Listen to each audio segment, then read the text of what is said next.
स्टाई। दोस्तों स्टाई को हिंदी में गुइरी बोलते हैं और कुछ सामान्य गांव में जो प्रचलित है इसको बिमनी भी बोलते हैं। दोस्तों यह बीमारी आँखों के निचले या फिर ऊपरी पलक पर हो सकती है। दोस्तों इस बीमारी में एक गांठ बनती है जो ज़्यादातर पस से भरी होती है। और दोस्तों इस बीमारी में या तो ये गांठ नीचे बनती है आँख के पलक के, या फिर ये बीमारी आँख के पलक के ऊपर बनती है। तो नमस्ते दोस्तों, स्वागत है अपने पातोर स्किन केयर चैनल में। दोस्तों आज की वीडियो आपकी नॉलेज इंप्रूवमेंट के लिए है। दोस्तों आज की वीडियो में हम बात करने जा रहे हैं स्टाई बीमारी के बारे में विस्तार से। दोस्तों इस बीमारी में हम बात करेंगे इस बीमारी के परिचय में, और बात करेंगे इस बीमारी के टाइप्स, यानी कि जो स्टाई होती है वो कितने प्रकार की होती है, और बात करेंगे इस बीमारी के कारण के बारे में, यानी कि ये बीमारी किस कारण से होती है, और बात करेंगे इस बीमारी के लक्षणों के बारे में, और बात करेंगे इस बीमारी में हम क्या क्या सावधानियां रख सकते हैं तो उनके बारे में बात करेंगे, और बात करेंगे इस बीमारी के हम संपूर्ण ट्रीटमेंट के बारे में। दोस्तों सबसे पहले मैं आपको बता दूं कि जो स्टाई होती है वो क्या होती है। जैसा कि आप चित्र नंबर 1 और चित्र नंबर 2 में आप देख पा रहे हो दोस्तों, यह किसी पेशेंट की आई है, यानी कि आँख है।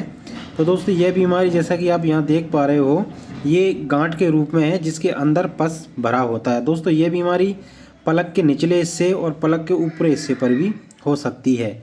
और दोस्तों यह बीमारी में अगर एक बार गांठ बन गई है और गांठ बनने के बाद अगर उसमें पस पड़ गई है तो इस पस को निकालना आपको बेहद ज़रूरी होता है। और इसको निकालने के बाद में आपको जहाँ पर इसमें सुखाने के लिए कुछ मेडिसिन चलाना होता है, जो हम इसके ट्रीटमेंट में समझेंगे। दोस्तों सबसे पहले हम बात करेंगे इस बीमारी के परिचय में। तो चलिए दोस्तों बात करेंगे इस बीमारी के परिचय में। दोस्तों बात करेंगे इस बीमारी के परिचय में तो मैं आपको बता दूं जो स्टाई बीमारी होती है उसको हम हिंदी में गुइरी या फिर आँख की फुंसी के नाम से जानते हैं। यानी कि दोस्तों इस बीमारी को गुइरी या फिर आँख की फुंसी के नाम से जानते हैं, जो पलकों के नीचे या फिर ऊपरी पलकों में हो सकती है। दोस्तों यह एक लाल दर्दनाक गांठ होती है जिसमें मवाद भर जाता है, इसमें दर्द भी रहता है और इसमें हल्की खुजली और सूजन आ जाती है। दोस्तों यह पलक की तेल ग्रंथि में बैक्टीरियल इन्फेक्शन होने के कारण यह बीमारी होती है। अब दोस्तों ये तो रही हमारी स्टाई बीमारी के परिचय में। अब दोस्तों हम बात करेंगे इस बीमारी के टाइप्स यानी कि प्रकार के बारे में। तो चलिए दोस्तों जानते हैं इस बीमारी के प्रकार के बारे में। दोस्तों बात करेंगे स्टाई बीमारी के प्रकार में, तो जिसमें हमारा सबसे पहला प्रकार है एक्शनल स्टाई। अब दोस्तों एक्शनल स्टाई क्या होती है? दोस्तों यह पलक के ज़्यादातर बाहर या फिर पलक के किनारे पर बनती है, और पलकों के जो रोम छिद्र होते हैं जिनको हेयर फॉलिकल्स कहते हैं, उनकी जो जड़ें होती हैं उनके रूटों में संक्रमण होने से यह बीमारी होती है।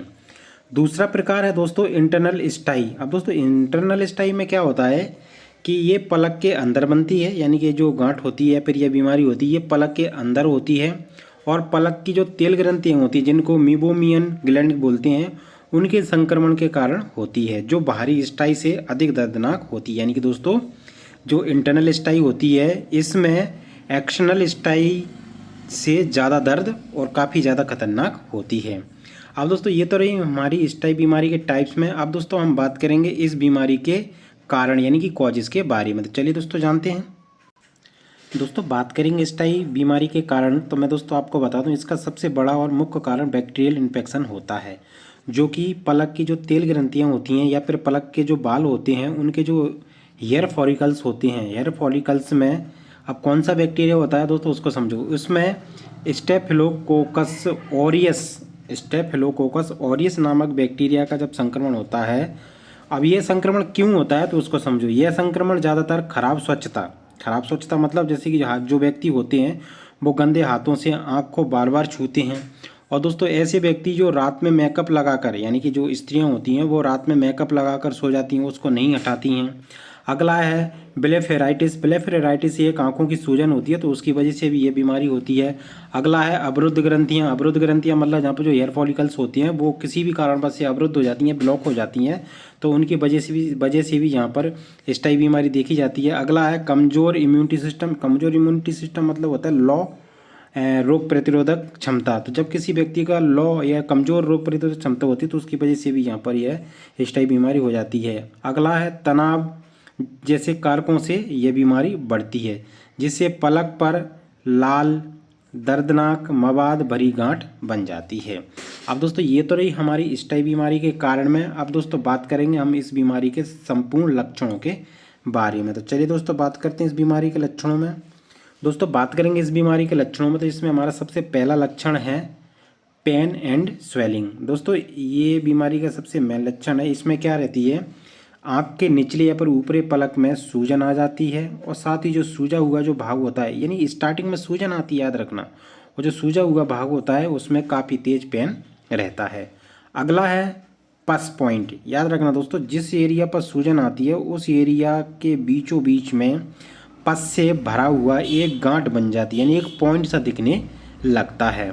अगला है वाटरी आइज। अब वाटरी आइज से मतलब ये है दोस्तों, जब ये प्रॉब्लम यानी कि स्टाई वाली जो प्रॉब्लम होती है उसकी आंख से अनचाहे यानी कि कभी कभार या फिर रोज ही उसकी आंख से आंसू आते रहते हैं जो कि गर्म होते हैं। अगला है दोस्तों लाइट सेंसिटिविटी। लाइट सेंसिटिविटी में क्या होता है, जब किसी व्यक्ति को गोयरी जैसी समस्या होती है, फिर स्टाई जैसी समस्या होती है, तो वो डायरेक्ट लाइट को नहीं देख पाता, यानी उसकी आंखें होती है वो लाइट से सेंसिटिव हो जाती हैं। अगला है दोस्तों हैवीनेस आईलिड। हैवीनेस आईलिड का मतलब ये होता है आंखों में भारीपन महसूस हो सकता है। अगला है फुली आईलिड स्वेलिंग। अब दोस्तों इसमें क्या होता है, कभी कभार पूरी आंख भी सूज जाती है। अब दोस्तों ये तो रही हमारी गोयरी स्टाई के लक्षणों में। अब दोस्तों बात करेंगे इस बीमारी के हम सावधानी के बारे में। दोस्तों बात करेंगे सावधानी में, तो आपको सबसे पहला पॉइंट है, आपको आँखों को बिना और बेवजह कभी भी नहीं छूना चाहिए। हाँ, अगर आपकी आंख में कुछ जलन हो रही है या फिर खुजली चल रही है तभी आप आंखों को छुएं, और ये किसी कपड़े से आपको अपनी आंखों को छूना है। और मेकअप का आपको विशेष ध्यान रखना है दोस्तों। अगर जैसे किसी स्त्री ने पूरे दिन भर मेकअप किया है तो रात को उस मेकअप को उतार कर उसे सोना चाहिए। तीसरा है दोस्तों बेफालतू के जो आईलिड या फिर जो आँखों के जो काजल आते हैं उनके आसपास लगाने वाले, तो वो आपको बिल्कुल भी नहीं डालना है, क्योंकि कभी कभार ये काजल से भी यहाँ पर यह प्रॉब्लम हो जाती है, तो इससे भी आपको बचना है। और शाम के टाइम जब आप सोएं तो आपको अपनी आँखों को अच्छी तरीके से साफ करके ही सोना चाहिए। दोस्तों यहाँ पर ये कुछ मैंने आपको इसके सावधानी में पॉइंट रखे हैं। अब दोस्तों हम बात करेंगे इस बीमारी के संपूर्ण ट्रीटमेंट के बारे में। तो चलिए दोस्तों बात करते हैं इस बीमारी के ट्रीटमेंट में। दोस्तों बात करेंगे इस टाइप बीमारी के ट्रीटमेंट में, तो दोस्तों सबसे पहले आपको क्या करना है, उस पेशेंट को एक आई ड्रॉप सजेस्ट करना है जो कि महाफ्लॉक्स डी मतलब यहाँ पर डेक्सामेथासोन आता है, और ये तो हमको डी डेक्सामेथासोन तो देना ही है क्योंकि यहाँ पर जो स्टाई में सूजन भी आती है तो सूजन को कम करने के लिए यहाँ पर हमको देना है। और जो महाफ्लॉक्स होता है ये एक एंटीबायोटिक भी रहता है इसमें, तो ये आपको क्या करना है, यहाँ पर इसकी 2 बूंदें दिन में 3 बार उस पेशेंट को आँख में डालने के लिए देना है। अगली टैबलेट है दोस्तों, जैसे अगर दर्द रहता है तो आप यहाँ पर जीरोटॉल आपको दिन में 2 बार लेनी है, और साथ में एसपी साल्ट वाली आपको लेनी है। अब एसपी क्या आता है, एक सेराटिपेप्टिडास होता है, ये एक स्टेरॉइड होता है। ये क्या करेगी, आपकी आंख के ऊपर जो सूजन आई है उसको कम करेगी। और इसको क्या करना है कि आप जो जीरोडोल एसपी आती है इसको आपको बीड यानी दिन में 2 बार लेना है खाना खाने के बाद में। उसके बाद में टैबलेट लीकॉफ लेनी है आपको। लीकॉफ क्या है कि अगर अदरवाइज किसी भी चीज़ का अगर जैसे एलर्जी हुई है तो उसकी वजह से अगर ये समस्या हो रही है तो यहाँ पर लीकॉफ और लिवोसिट्राजिन होता है, तो यहाँ पर 10 mg की हमको ये लेना है। अगर किसी भी तरीके की अगर एलर्जी हुई है तो उसको ये ख़त्म कर दीजिए। तो इसको क्या करना है, अगर प्रॉब्लम यानी कि एलर्जी अगर ज़्यादा है दिख रही है हमको आँख में, तो आप दिन में 2 बार ले सकते हो, नहीं तो आप यहाँ की इसकी एक टैबलेट रात को सोते समय 1 बार ले लें। अब रात को सोते समय जो लिवोसिट्राजिन होती है ये अच्छा काम करती है। अगली है दोस्तों टैबलेट मॉक्सिकाइंड सीवी। अब दोस्तों मॉक्सिकाइंड सीवी ये एक एंटीबायोटिक है दोस्तों। ये क्या करेगी, जैसे गोयरी हुई है उसके अंदर जो गांठ है उसमें पस पड़ा है, उसको निकालने के बाद में ये पस को उसको और सुखाने का काम करेगी ताकि जो पस है वो एकदम से सूख जाए और जल्दी से ये ठीक हो जाए। उसके बाद में अब मॉक्सिकाइंड सी भी हम दे रहे हैं तो जाहिर सी बात है पेट में एंटासिड जैसी या फिर अपर ऐसा हो सकता है, तो उसके लिए आपको यहाँ पर कैप्सूल पेंटॉप DSR आपको सुबह खाली पेट 1 देना है। इस ट्रीटमेंट को आपको लगभग उस पेशेंट को 10 से 15 दिन चलाना है और इतने दिन में यह कम्प्लीटली ठीक हो जाती है। और याद रखना दोस्तों, अगर आप एक आम व्यक्ति हो तो आपको ये ट्रीटमेंट आपको घर पे नहीं करना है, क्योंकि इसमें कुछ दवाएं ऐसी हैं जिसके काफ़ी ज़्यादा और घातक दुष्प्रभाव हो सकते हैं। और अगर आप एक मेडिकल स्टूडेंट हो या फिर आप एक प्रैक्टिशनर हो तो आपके लिए यह वीडियो काफ़ी यूजफुल हो सकता है। तो वीडियो को अंत तक देखने के लिए आपका बहुत बहुत धन्यवाद।